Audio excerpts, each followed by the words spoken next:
Principle of management में जो पहला प्रिंसिपल था वो था आपका division of work. Second principle था हमारा ऑथोरिटी एंड रिस्पॉन्सिबिलिटी। थर्ड था आपका डिसिप्लिन जो कल डिस्कस किए थे। फोर्थ था यूनिटी ऑफ कमांड। फिफ्थ था यूनिटी ऑफ डायरेक्शन। तो 5 प्रिंसिपल हैज बीन डिस्कस्ड। आज हम लोग कोशिश करेंगे 9 प्रिंसिपल को खत्म करने का, देखते हैं होता है कि नहीं होता है। तो छठा प्रिंसिपल है subordination of individual interest to general interest. जैसे सिंपल सी बात है, जब हम काम करते हैं ऑर्गेनाइजेशन में, चाहे जिस लेवल में होते हैं, लोअर लेवल, मिडिल लेवल या टॉप लेवल, हमारा फोकस होता है कंपनी का वेल्थ मैक्सिमाइज, कंपनी को आगे बढ़ाना है। अगर कंपनी का ग्रोथ होगा तो ऑब्वियस बात है कि कंपनी में काम करने वाले हर इंडिविजुअल्स का ग्रोथ होगा। अब कंपनी का ग्रोथ नहीं हुआ क्योंकि हर इंडिविजुअल अपना ग्रोथ देखने लगे। अब हर इंडिविजुअल अपना ग्रोथ देखने लगे, कंपनी का ग्रोथ नहीं हुआ, तो इससे कंपनी क्या होगा, कोलैप्स कर सकता है। बिकॉज इंडिविजुअल का इंटरेस्ट कहीं ना कहीं कॉमन इंटरेस्ट को वायलेट करते हैं। जब इंडिविजुअल अपना इंटरेस्ट देखेगा, कंपनी का इंटरेस्ट नहीं देखेगा, तो कंपनी का वेल्थ मैक्सिमाइज नहीं होगा, कंपनी का प्रोडक्शन सेल्स घट सकता है। तो कंपनी का जब ग्रोथ नहीं होगा तो कंपनी लॉस में हो सकती है या प्रॉफिट कम जाएगा। तो उस केस में कंपनी क्या करेगी, हर अपने एम्प्लॉय को थोड़ा सा कम करना शुरू कर देगी। और जब कंपनी अपना एम्प्लॉय कम करा तो ऑब्वियस बात है कि अनएम्प्लॉयड होने लगेंगे। दैट्स वाई कि जिस ऑर्गेनाइजेशन में हम काम करें as an individual, we have to focus the common objective of the company. जैसे आप कभी एग्जांपल देखिए, कभी किसी कंपनी के एजेंट, किसी कंपनी के एम्प्लॉय का फोन आता है, प्राइवेट सेक्टर में देखिए, गवर्नमेंट सेक्टर नहीं। जैसे प्राइवेट बैंक में किसी का अकाउंट होगा और गवर्नमेंट बैंक यानी पब्लिक बैंक में किसी का अकाउंट होगा, वहाँ उस बैंक के एम्प्लॉय से के बात करने का तरीका ही एकदम अलग होगा। प्राइवेट बैंक में अगर अकाउंट खुलवाना है तो आपके घर पे वो अकाउंट खोल सकता है। कोई डॉक्यूमेंट अगर कम भी है तो वो भी वो एडजस्ट कर देगा, वो जैसे भी वो अरेंज कर लेता है वो। लेकिन पब्लिक बैंक में जब आप अकाउंट खोलते हैं तो आपके घर पे तो कभी आएगा ही नहीं, वो बोलेगा आ जाइए। एंड एक भी डॉक्यूमेंट कमी होती है तो बोलता है कि नेक्स्ट डे आइए, अभी लंच टाइम है, तो अभी ये टाइम है, तो वो टाइम है। तो ऑब्वियस बात है क्योंकि गवर्नमेंट एम्प्लॉय जो है वहां पर वो एक तरीके से सिक्योर समझते हैं अपने आप को, भैया सैलरी मिलेगा। लेकिन प्राइवेट एम्प्लॉय कभी सिक्योर्ड, प्राइवेट एम्प्लॉय का जॉब सिक्योर नहीं होगा क्योंकि प्राइवेट एम्प्लॉय को टारगेट रहता है। आप टारगेट अचीव करो, आपको सैलरी अच्छा खासा मिलेगा और इतना अच्छा सैलरी मिलेगा कि गवर्नमेंट एम्प्लॉय को भी नहीं मिलता है। तो सिंपल सी बात है कि जो कंपनी में एम्प्लॉयज है वो कंपनी के लिए बेस्ट अपना देते हैं, गिव योर बेस्ट। और जब एम्प्लॉय अपना बेस्ट देंगे तो कहने की कॉमन गोल क्या हुआ, the goal of the company. And in chapter 1 we have discussed the management objectives of management. There were 3 objectives of management. The first one was organizational objective, second one was social objective and third one was personal. तो अगर हम company जैसे employ अगर company के लिए सोचेगा तो obvious बात है कंपनी भी अपने एम्प्लॉय के लिए सोचती है। बस में हार्मोनी, यानी अगर हम एम्प्लॉय कंपनी के लिए नहीं सोच रहे हैं, लेट आ रहा है, रिसोर्स को वेस्ट कर रहा है और एफिशिएंटली और इफेक्टिवली काम नहीं कर रहा, तो कंपनी का गोल अचीव नहीं होगा। जब कंपनी का गोल अचीव नहीं तो कंपनी के में जो एम्प्लॉय उनको अपना इंडिविजुअल गोल नहीं अचीव हो पाएगा। That is the 6th principle of management which is given by the Henry Fayol. वो अपने कंपनी में अप्लाई किए और भाई कॉमन सब जगह अप्लाई होता है। Subordination of individual interest to general interest in the sense company का इंटरेस्ट, और इंडिविजुअल इंटरेस्ट किसका हुआ, हर एम्प्लॉय का अपना इंटरेस्ट। तो कंपनी का इंटरेस्ट देखिए अपना इंटरेस्ट पूरा हो जाएगा, कंपनी का ग्रोथ होगा, कंपनी का प्रॉफिट, ऑब्वियस बात है। जैसे किसी कंपनी का प्रॉफिट होता है तो कंपनी अपने प्रॉफिट का कुछ बंटवारा करती है ना, शेयर होल्डर्स को देती है, अपने एम्प्लॉय को देती है, बोनस देती है वगैरह वगैरह।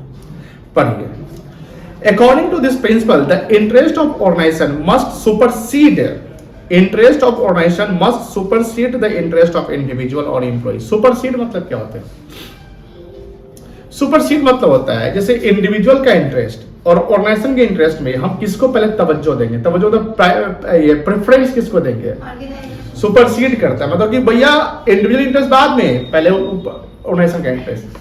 जैसे कभी कभी जैसे नहीं होता कि नेशन की जब बात करते हैं, जैसे एक देश का सैनिक, चाहे वो एयरफोर्स में हो, चाहे वो इंडियन आर्मी हो या नेवी का हो, वो घर का एक प्रॉब्लम है, मान लीजिए उसमें उसकी शादी है इतने तारीख को या कुछ भी है, कुछ भी ऐसा कुछ फंक्शन प्रॉब्लम कुछ भी हो, और मान लो कि किसी कंट्री का वार छिड़ जाता है या उसकी नीड हो जाती है वहां पे, बताइए वो सुपरसीड मतलब किसका इंटरेस्ट पहले देखेंगे आप, नेशन का कि अपने फैमिली का? नेशन का इंटरेस्ट देखेंगे आप पहले वो, क्योंकि देश ही सुरक्षित नहीं रहेगा तो हमारा घर कैसे सुरक्षित रहेगा।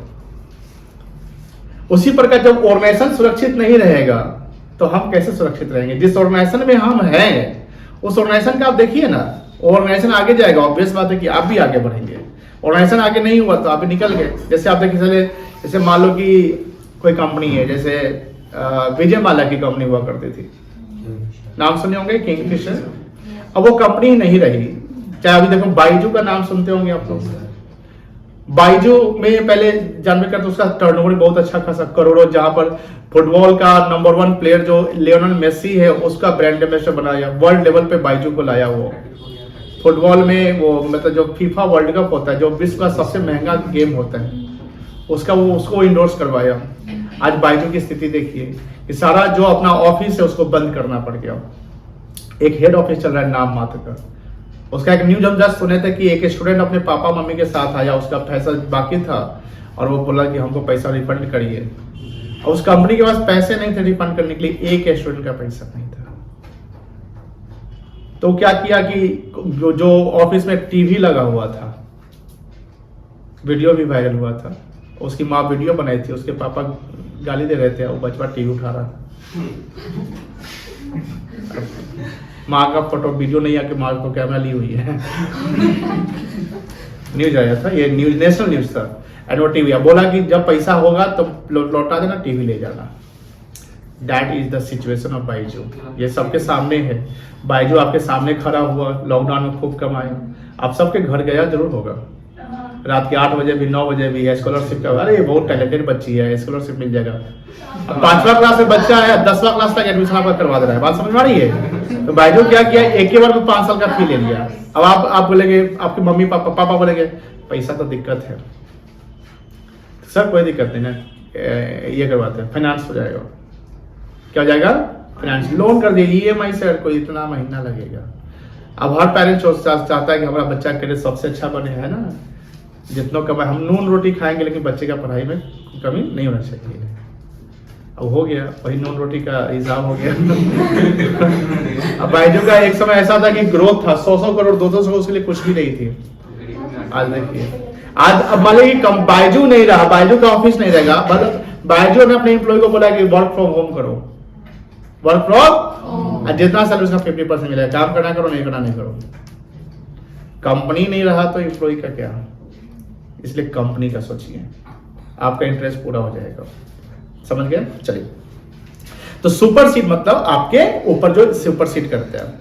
In the organization, all the employees are working with some objectives. In the organization, all the employees are working some objectives, and there is always an objective of the organizational objective. जैसे 3 objective था, पहला survival, दूसरा profit and third growth. जैसे Tata company, अगर किसी का Tata company में job होगा तो जनरली क्या होगा, सरकारी नौकरी टाइप का जॉब है। टाटा है कि नहीं है? कहा थे हम लोग, if the objective individuals are in the same direction of organization, यानी इंडिविजुअल का ऑब्जेक्टिव जो है सेम डायरेक्शन है ऑर्गेनाइजेशन का ऑब्जेक्टिव तरफ, and there no problem, but if the objective of both groups are different, यानी both group in the sense कि individuals का इंटरेस्ट अलग है और ऑर्गेनाइजेशन का इंटरेस्ट अलग है, तो भाई प्रॉब्लम क्रिएट हो जाएगा। Direction then manager must try to reconcile मतलब समाधान करना, सॉल्व करना, रिकॉन्साइल। जैसे आप एक 11th में चैप्टर पढ़ोगे बैंक रिकॉन्सिलेशन स्टेटमेंट, जिसको हिंदी बोलते हैं बैंक समाधान विवरण। रिकॉन्सिलेशन मतलब होता है मिलान किसी चीज को, क्या करना, मिलाना। रिकॉन जैसे बैंक रिकॉन्सिलिएशन आप देखे होंगे कि balance as per passbook, balance as per cash flow, बोलते हैं दोनों का बीच में डिफरेंस क्या क्या है, इधर हो गया उधर नहीं हुआ, चलो इधर को मिलाओ, तो जो डिफरेंस उसको मिलाते थे। तो रिकॉन आप इंडिविजुअल का जो अपना ओपिनियन, अपना सोच, डायरेक्शन, गोल है, सपोज करिए कंपनी का अपना है, तो भैया मैनेजमेंट आएगा, अरे क्या प्रॉब्लम है भाई हमारा ये सर, अच्छा ठीक है चलो हाँ ठीक है, तो मिलाओ, थोड़ा सा तुम भी झुको, थोड़ा सा तुम भी। देखिए जैसे दो के बीच में जब झगड़ा रहता है तो थर्ड पार्टी आता है तो क्या करता है, रिकॉन्साइल करता है। क्या करता है, रिकॉन्साइल कर, समाधान करता है कि क्या क्या प्रॉब्लम है, चलिए थोड़ा सा आप भी मान लीजिए, आप भी मान लीजिए, आपको मानना पड़ेगा, रिकॉन्साइल हो गया, समझ गए। चलिए individual interest with the organizational goals, and if it is not possible then individual goal must be sacrificed. अगर ऑर्गेनाइजेशनल गोल अचीव नहीं हुआ तो इंडिविजुअल गोल क्या करना पड़ेगा, sacrifice for achieving the organizational goal. चलिए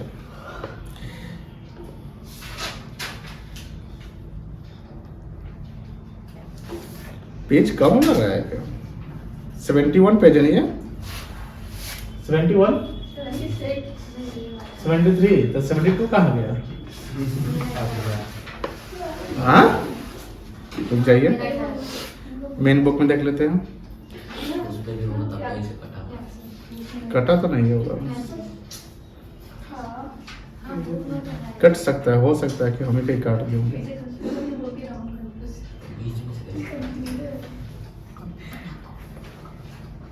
बुक है किसी पास ना,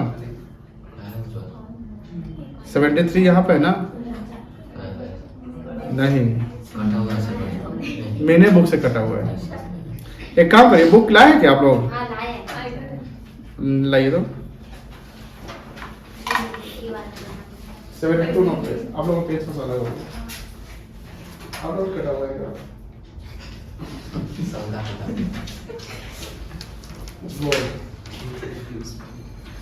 इसे तो बड़ा काम दिया हुआ है। हाँ है,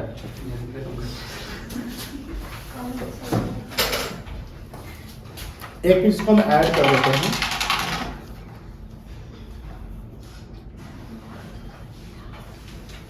यहाँ तो हम लोग देख लिए थे, अब अगला पेज ये है, मतलब कि जो एडिटेड, ये भी पेज ले लीजिएगा। तो आगे है, the manager must take all the decisions in the organisation by giving priority. Priority मतलब क्या होता है, प्रेफरेंस देना, प्राथमिकता। जैसे घर में मतलब छोटा दो बच्चे हैं, एक 3 साल का है, एक 10 साल का है। 10 साल के बच्चे होता है ना, दोनों को भूख लगी हुई है, दोनों रो रहा है, मम्मी रोटी रोटी भूख लगी है। 3 साल का बच्चा बोल सकता है ना रोटी रोटी, बोल सकता है, भूख लगे 10 साल का बच्चा, 1 साल का बच्चा बोलते हैं। तो अब बताइए, पहला जो रोटी निकल रहा है, अब बोलेगा सर उसका आधा आधा करके दोनों को दे दिया जाएगा, लेकिन कंडीशन ये है कि एक रोटी पहला, मतलब रोटी का टुकड़ा नहीं करना है, कंडीशन। तो बताइए दोनों रो रहा है, मतलब कि 3 साल का ये 10 साल का है, किसको रोटी मिलेगा पहले, पूरा रोटी 3 साल वाले को मिलेगा। प्रायोरिटी मतलब प्राथमिकता देना। चलिए, manager must take all the decision in the organisation by giving priority to the organisation. या किसको प्राथमिकता देंगे हम, ऑर्गेनाइजेशन को, interest and not his personal interest, क्योंकि ऑर्गेनाइजेशन का इंटरेस्ट अचीव होगा तो ऑब्वियस बात है इंडिविजुअल का इंटरेस्ट अचीव होगा। The manager can ensure, ensure मतलब सूचित नहीं, सुनिश्चित करना। जब पता नहीं हो तो ये सब वर्ड को कॉपी में लिख लिया करिएगा आप लोग, जैसे, क्योंकि हर चीज को नहीं बताएंगे ये लिख लो वो, क्योंकि आपको अपना लिखना है। इंश्योर है, इंश्योर का मतलब सुनिश्चित करना होता है। सुनिश्चित समझते ना, श्योर करना, क्या इंश्योर रहिए आपका हो जाएगा बराबर। तो manager can ensure by his exemplary behaviour by not misusing his authority. यदि एक प्रिंसिपल देखोगे, ऑथोरिटी और रिस्पॉन्सिबिलिटी फॉर पर्सनल फेवर्स, मतलब कि जैसे मान लो कि कोई मैनेजर है, कोई मैनेजर है, अब मैनेजर का छोटा भाई है जो दिन भर बबंडी मारता था, पढ़ाई लिखाई कुछ नहीं करता था, जैसे तैसे ग्रेजुएशन कर लिया, जैसे तैसे समझते हैं ना, जैसे तैसे ग्रेजुएशन कर लिया। उसकी मम्मी बोलती है, मतलब उसका चचेरा भाई है अपना भाई, मम्मी बोलती है ओ बउआ था देखो ना तब बिगड़ के लिए है कुछ ना, अब शादी 2 साल बाद करवाई है, नौकरी कैसे पास किया है, इसका नौकरी भी लगवा दीजिए। आती है उसकी मम्मी पैरवी करवाने, ठीक है चाची देखते हैं, और 3 दिन 4 दिन उसका गोरधड़िया होता है। गोरधड़िया समझते हैं गाँव के भाषा में? गोरधड़िया इन द सेंस होता है कि मतलब रिक्वेस्ट करना बहुत ज़्यादा कि कर दीजिए, आप ही तो है दाता करदा जो भी है। तो उसके बाद मान लीजिए कि वो उसको मतलब कि वो कैपेबल, देखिए ध्यान से, वो कैपेबल नहीं है कोई काम के लिए, कैपेबल नहीं है। बट एक नियर रिलेशनशिप में हम वो मैनेजर है, तो मैनेजर का मतलब अथॉरिटी है उसके पास, 2-4 लोगों को लगा देगा नौकरी पे। अब वो अपना अथॉरिटी का मिसयूज करके उसको लगा देता है नौकरी पे कि जाओ तुम ऐसे सुपरवाइजर का काम करो। और उसको पता नहीं कि सुपरवाइजर में होता क्या है। दूसरा जूनियर मतलब सबऑर्डिनेट का देख के सीख रहा है। ऐसा प्रैक्टिकली भी हो जाता है, सरकारी वाले में हो जाता है। अब वो मान लीजिए ऐसा वो सुपरवाइजर का नौकरी मिल गया, उसको 20,000 का सैलरी मिल रहा है, लेकिन वो 5,000 के लायक भी नहीं है। सपोज करिए स्टार्टिंग में 5,000 के लायक भी नहीं है, लेकिन उसका 20,000 मिल रहा है, तो उस परिवार का तो हो गया, ठीक हो गया, भला हो गया ना। तो परिवार का तो भला हुआ, लेकिन कंपनी का क्या हुआ, दुर्दशा हो गया। अब कंपनी का दुर्दशा, तो यहाँ पर कौन गलती किया है? तो मैनेजर अपने अथॉरिटी का मिस यूज कर दिया। आप देखिए जैसे बिहार बहुत सारे जगह चाचा भतीजा चलता है, भैया आप कैपेबल नहीं है, स्किल नहीं है, बट आपको लगा दिया गया, चलो थोड़ा घबराना, तू नहीं हो पर यहाँ लगा देनी चाहिए। तो ये क्या हुआ, मिस यूज हुआ अथॉरिटी का। राजनीति में भी होता है परिवारवाद, जिसको कहते हैं, आप क्या कहते हैं, परिवारवाद। यू आर नॉट एबल, आप कोई डिसीजन नहीं ले सकते, आप उतने सक्षम नहीं है, बट आप किसी कोई जगह के मंत्री बन गए हैं। विधायक भी होता है, कोई पैसा फेंको 5-10 करोड़ रुपया, आपको विधायक का सीट मिल जाएगा, सांसद का सीट मिल जाएगा, लेकिन आप नहीं है, उससे ज्यादा सक्षम एबल हार जाता है। बहुत लोग हार भी जाते हैं जो एबल है, कि उसके पैसे नहीं थे। तो जनता भी तो कितना तेज होता है ना, जैसा पैसा मिलेगा उधर वोट देंगे, है कि नहीं? फाइनेंशियली सोचता है जनता लोग, है कि नहीं? चलिए छोड़िए, उसकी बात को हम छोड़ते हैं। यानी कहने का मतलब क्या है कि मैनेजर अगर मिसयूज करता है अथॉरिटी का, जहां पर हम पार्टिकुलर इंडिविजुअल का इंटरेस्ट रखते हैं, देखते हैं, तो कहीं ना कहीं कंपनी को इससे लॉस हो सकता है। फॉर एग्जाम्पल बिफोर, अब देखो यहां पर क्या हो रहा है, देखिए before buying raw materials, before मतलब रॉ मटेरियल खरीदने से पहले, before buying raw materials the manager must compare the price and qualities of all supplier. अब मान लो कि मैनेजर का कोई रिलेटिव ही सप्लाई करता है और मार्केट रेट मान लो 100 रुपये चलता है, अब मैनेजर उससे 110 में लिखवा लेता है, चलो हम आपको दिवा देंगे 110 करवा देते हैं, और raw material quality B grade की है और रिलेटिव था, इससे खरीदवा लिया, ऐसा भी हो सकता है। तो ये भी तो गड़बड़ हो गया ना। All the supply and gave order based rather than giving order to his own relative by misusing power। इसका मतलब यहाँ पर क्या हुआ कि उसका रिलेटिव भी बेचता था, लेकिन वो क्या किया कि सबको ये टेंडर निकलवाया कि भैया आप लोग अपना प्राइस कोटेशन करिए और जिसका बेस्ट होगा, प्राइस कम होगा, उससे खरीदेंगे। तो मैनेजर यहाँ पर क्या किया, अथॉरिटी का मिसयूज नहीं किया। और जब अथॉरिटी का मिसयूज नहीं किया तो किसका गोल देखा था, इंडिविजुअल गोल देखा था कि ऑर्गेनाइजेशन। आप कभी कभी मूवी देखते होंगे, जैसे कोई ब्राइब चलता है, जैसे एक फिल्म आया था अजय देवगन का, पुराना फिल्म था, इनकम टैक्स ऑफिसर से बनता है, रेड फिल्म।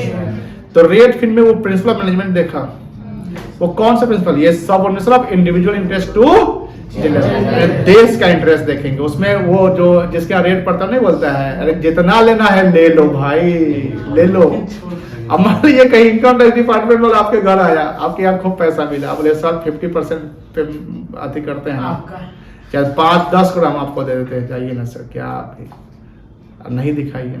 बहुत जगह ऐसा शराब वराब पकड़ाता है तो उसमें इंडिविजुअल इंटरेस्ट देखता है, नेशन का इंटरेस्ट नहीं देखा जाता है। पकड़े 100 तो बताया 25 पकड़ाया है, 75 कहाँ गया पता नहीं। चलिए ये तो बहुत अच्छे से समझ गए यहाँ पर पॉइंट, कोई दिक्कत नहीं है। अब इसको फॉलो करेंगे तो कंपनी का गोल अचीव होगा, फॉलो नहीं करेंगे तो कंपनी का दुर्दशा हो जाएगा। Positive effect, achievement of coordination, coordination मतलब तालमेल, coordination between the individual and. अगर हम फॉलो नहीं करते, वायलेशन करते हैं, वायलेशन मतलब कि उल्लंघन करना, इग्नोर करना, नो गोल अचीव होगा, गोल अचीव नहीं होगा, and even employ will also suffer in long run. Simple सी बात है, जब कंपनी का दुर्दशा कर दिए तो कंपनी तो डाउनफॉल पे चली गई। अब कंपनी ही नहीं रहेगी तो आप कैसे रहिएगा, आप देश का ही नहीं सोचते हैं, आप अपने जैसे भाग ना हम नहीं लड़ेंगे, हम बंदूक नहीं उठाएंगे, तो गए देश का कोई और कब्जा करेगा, फिर आपका भी कब्जा हो गया। चलिए पहला पॉइंट हो गया। एक केस स्टडी देखिए, mister Malhotra, of finance manager of ABC limited. अब finance manager ABC limited chartered accountant ही होगा। अप्लाइड फॉर लीव, अब किस चीज के लिए एप्लीकेशन दे रहा है? छुट्टी दे, to attend a family function in Amritsar. अरे भतीजा का शादी होगा, जा रहे हैं। The director of company requested, अब फाइनेंस मैनेजर हुआ मिडिल लेवल का, क्योंकि फंक्शनल डिपार्टमेंट, फाइनेंस डिपार्टमेंट और the head of department is at middle level. अब कंपनी में डायरेक्टर उसको रिक्वेस्ट करता है, डायरेक्टर किस लेवल का होगा? अरे भाई तुम नहीं जाओ यार, तुम्हें जाने से नुकसान हो सकता है, यही बोला होगा। The director of the company requested him to cancel his leave. हो सकता है कंपनी का कुछ मतलब कि पार्टी में कोई प्रोडक्ट आने वाला होगा, कोई भी लॉन्च कुछ भी होगा ऐसा, मतलब मेजर चीज, तो बोलता भैया कैंसिल कर दीजिए। As there is an important meeting schedule on that date, यानी जिस दिन आपका फैमिली फंक्शन है उस दिन कंपनी का एक बहुत बड़ा मीटिंग है, एजेंडा पे काम होने वाला है। ऐसा हो सकता है कि नहीं हो सकता है? हो सकता है। अब बताइए मल्होत्रा साहब कहाँ जाएंगे? शादी छूट गया भतीजा का, तो अगला दिन बढ़वा लो, शादी बढ़वा हो सकता है ना ऊपर नीचे। Mister Malhotra immediately agreed and cancel his trip. बताइए कितना अच्छा था मल्होत्रा, अपना ट्रिप क्या करता है? पहले कंपनी, अब कंपनी रहेगा तो हम अपने भतीजा को जो डायमंड का रिंग गिफ्ट करने वाले थे, सैलरी नहीं मिलेगा तो हमको सोना के रिंग देगा। As he thought मतलब सोचा, attending the meeting is more important than the company's meeting for the company's benefit। समझ गए? चलिए अब सातवां प्रिंसिपल है, जैसे dad you see USS R for remuneration. अब रेम्युनरेशन कैसे मिलेगा? एज वाइज मिलेगा, कास्ट वाइज मिलेगा कि पोजीशन वाइज मिलेगा? ऊपर जात का नीचे लेवल पे क्या ज्यादा सैलरी मिलेगा?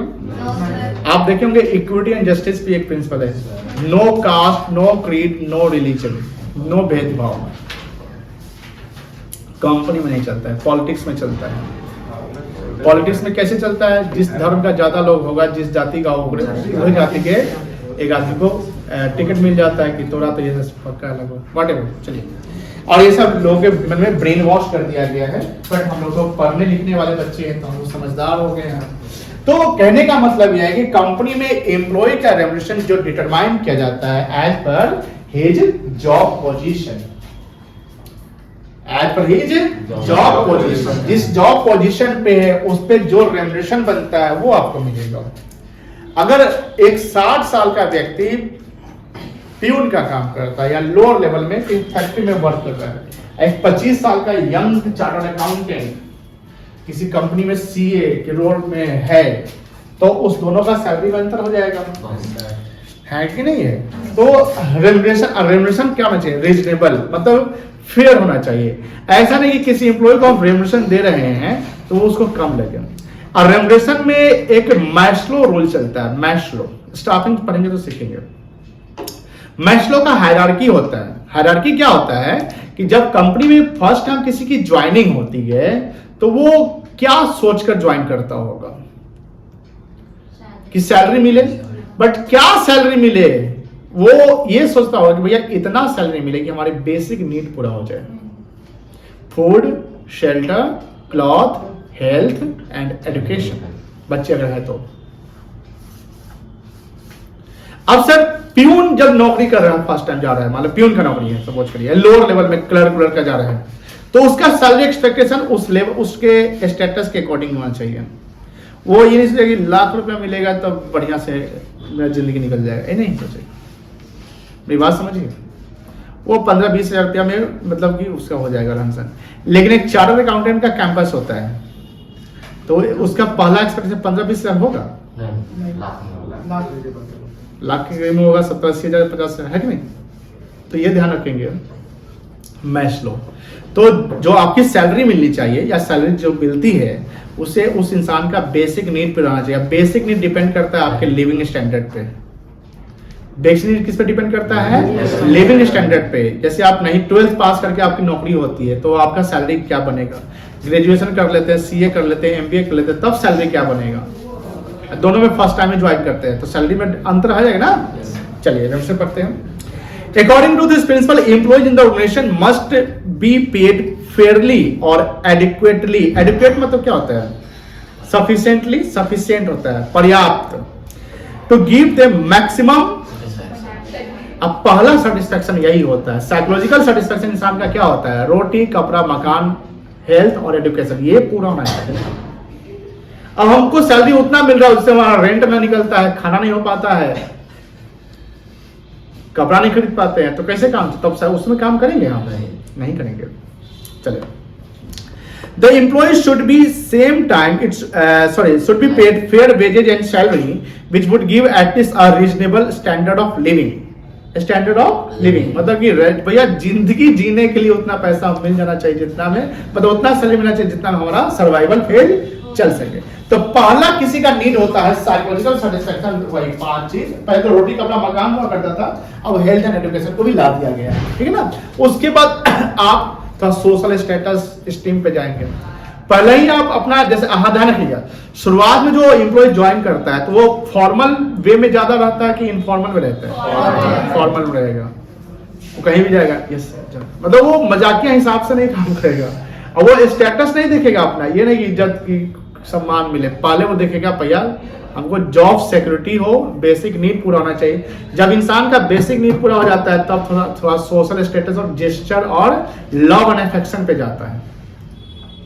लव एंड अफेक्शन मतलब कि जो जिस हम डिपार्टमेंट में कुछ कलीग्स बनेंगे, उनसे बातें होंगी, फ्रेंडशिप होंगी, इनफॉर्मल होंगे, तो थोड़ा सा हमारा भी सम्मान होगा, जॉब पोजीशन थोड़ा सा इज्जत तो हम टॉप में है कि नहीं, बात समझे। तो वो कब मांगता है? ये सब कब होता है? After the basic needs.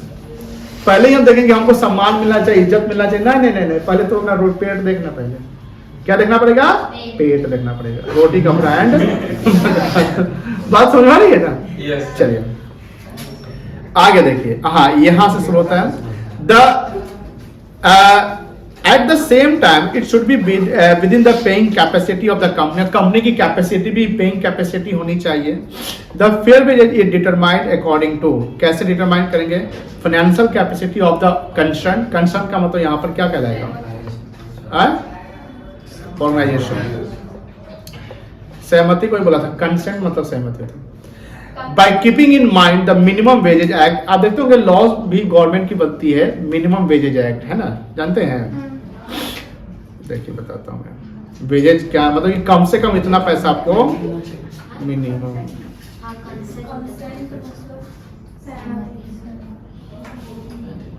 ये तो पूरा किताबें डाल दी है हम इतना ना देखेंगे।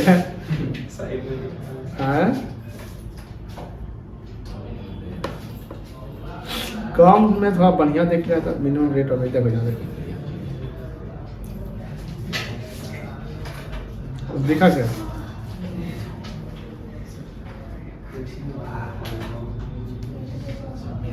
छोड़ो ये सब लॉयर को जा रहे हैं, हम मिनिमम वेज एक्ट ला दिया ना, इसलिए मिनिमम वेज डालते सिर्फ। देखिए हर स्टेट का अपना अपना है। जैसे अरुणाचल प्रदेश का अनस्किल्ड अगर एम्प्लॉय, अनस्किल्ड क्या कौन होता है? मतलब फ्रेशर है, न्यूअर। जैसे आप लोगों को कोई काम मिलता है आप लोग अनस्किल्ड होइएगा, हर काम में अनस्किल्ड है कि नहीं है? सिर्फ लिखने में स्किल्ड होइएगा तो 6600। आसाम इफेक्टिव में जैसे ये सब है, इतना मिलेगा। ये अगर हाईली स्किल्ड है तो इतना, समझ आ रही है ना? ये सब मिनिमम है, मिनिमम समझ रहे हैं ना?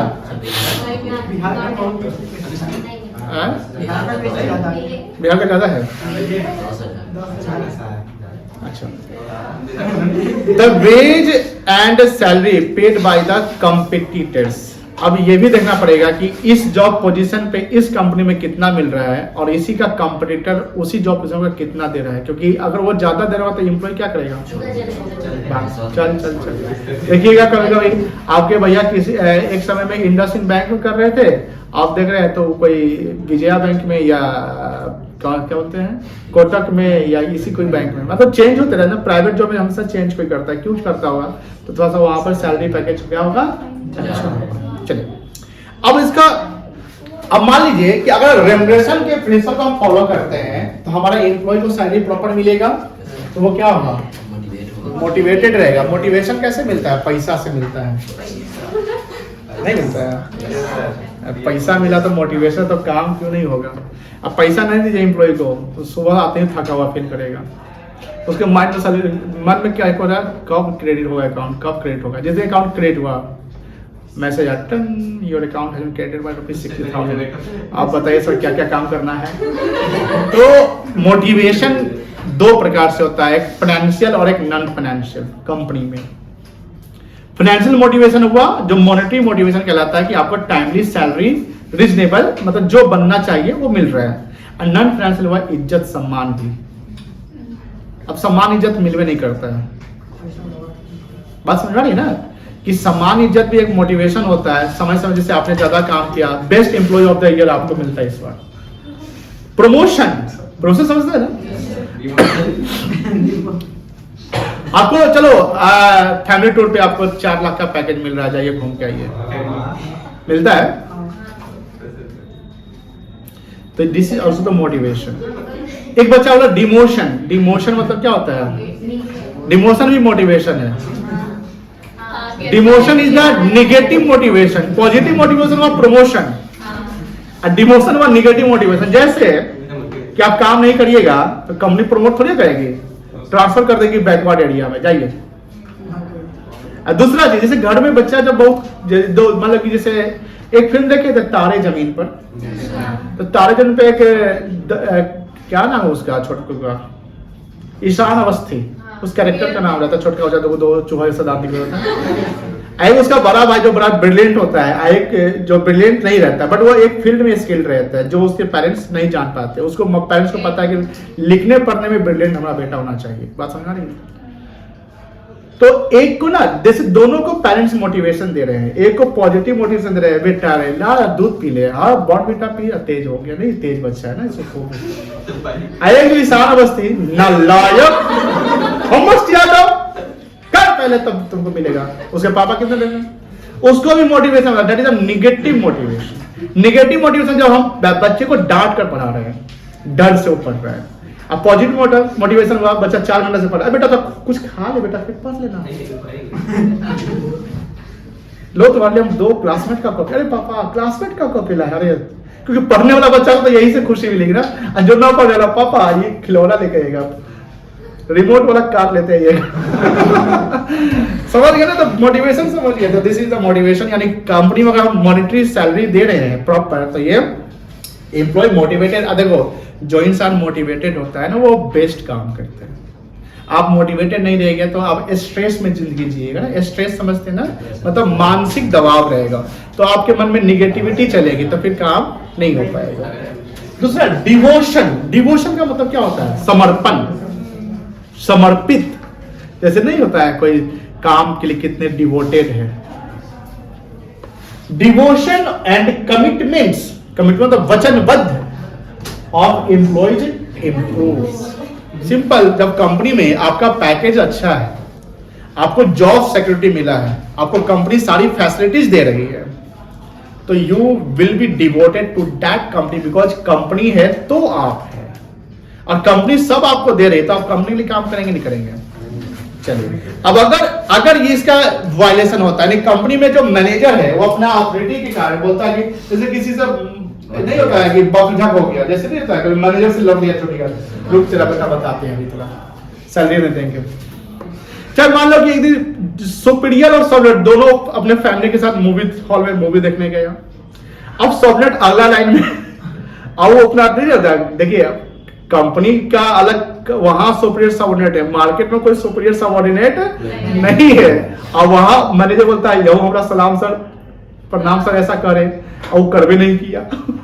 सबऑर्डिनेट उसको नहीं किया, और माइंड में बैठा लिया कि हमको ही नहीं बोला प्रणाम सर, रुको अभी इसको बताते, इसका सैलरी कट कर, सैलरी 2 दिन बाद देवाएंगे।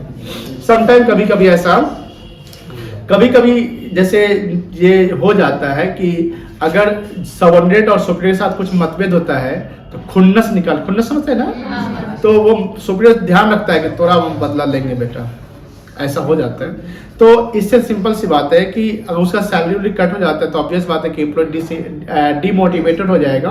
तो डीमोटिवेशन मतलब कि स्ट्रेसफुल होना, and stressful in the sense कि आप कंपनी के लिए काम प्रॉपर नहीं कर पाएंगे। कंपनी का टर्नओवर इंक्रीज हो जाएगा। टर्नओवर का मतलब कि कंपनी में एम्प्लॉयज कॉस्ट बढ़ जाएंगे। क्यों बढ़ जाएंगे? अब डीमोटिवेटेड एम्प्लॉय काम कम करेगा या काम में डिले करेगा तो कॉस्ट बढ़ जाएगा ना, तो खर्चा बढ़ जाएगा, बिकॉज प्रोडक्शन तो कम हो रहा है ना, तो ज्यादा प्रोडक्शन करने के लिए आपको ज्यादा कॉस्ट लगाने पड़ सकते हैं। Dissatisfaction and demotivation of employee, यानी एम्प्लॉय डिससेटिस्फाई होगा। डिससेटिस्फाई मतलब असंतोष।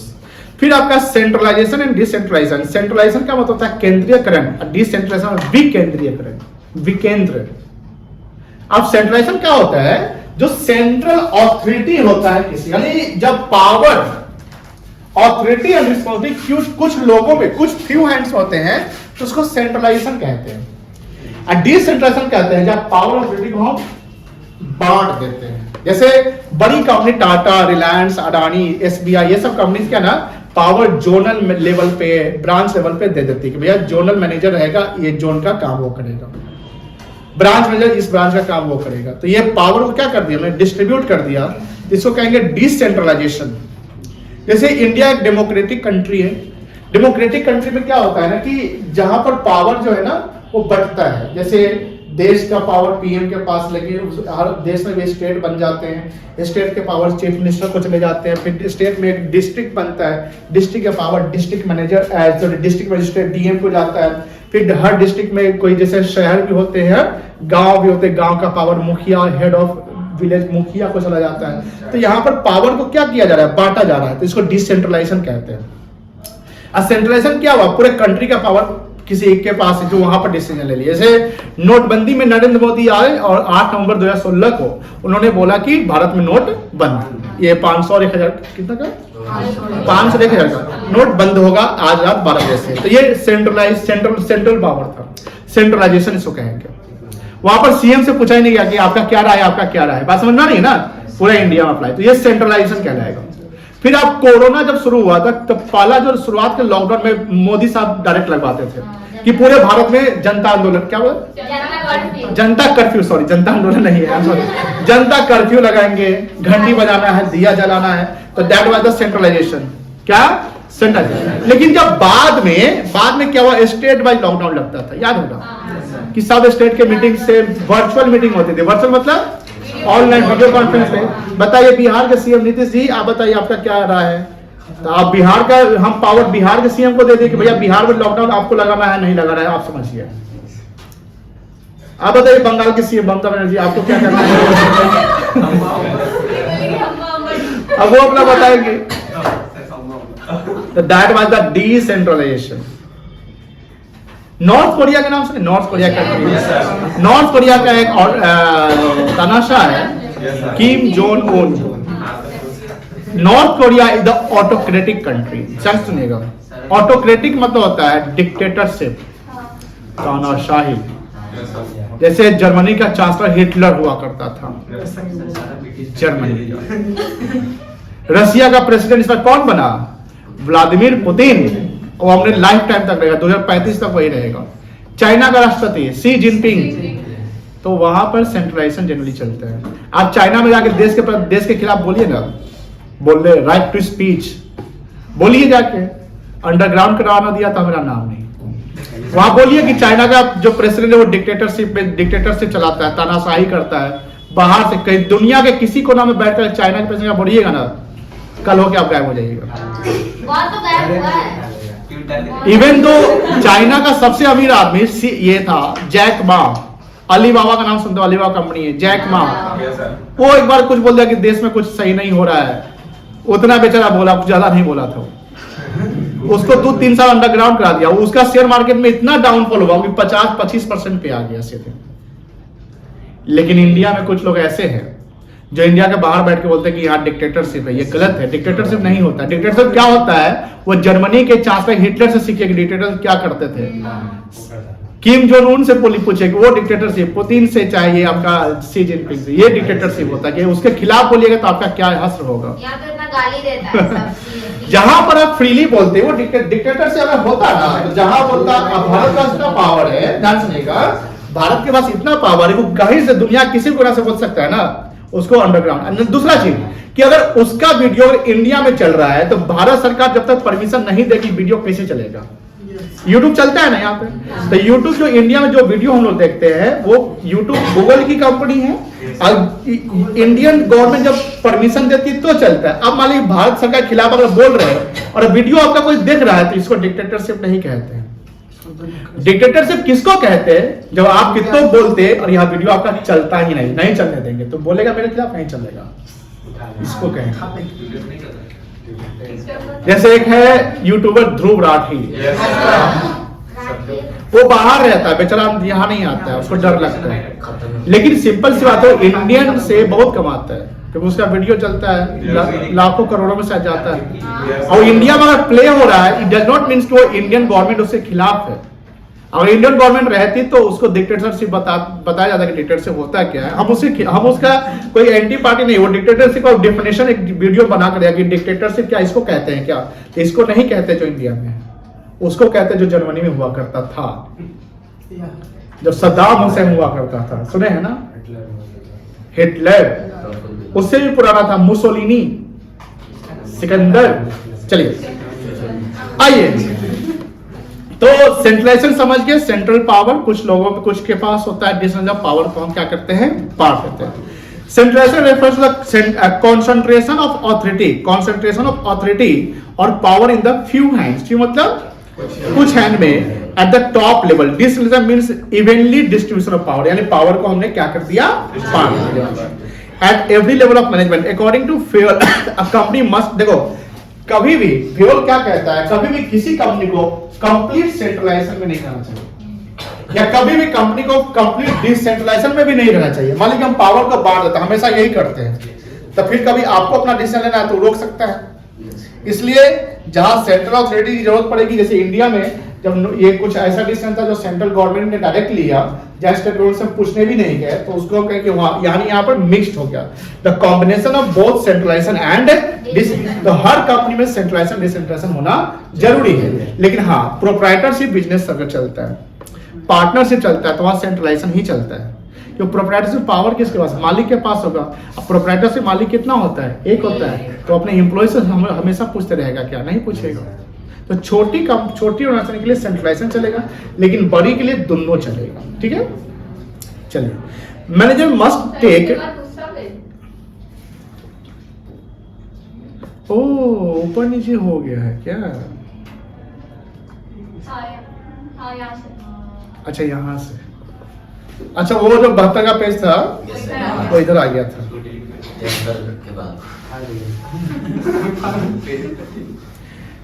हाँ, और completely centralized, but there must be a combination of both depending upon the nature and size. A small organization can be well organized and managed with centralized technique, but in large organization, देखो, a small organization can be well organized and managed with centralized technique.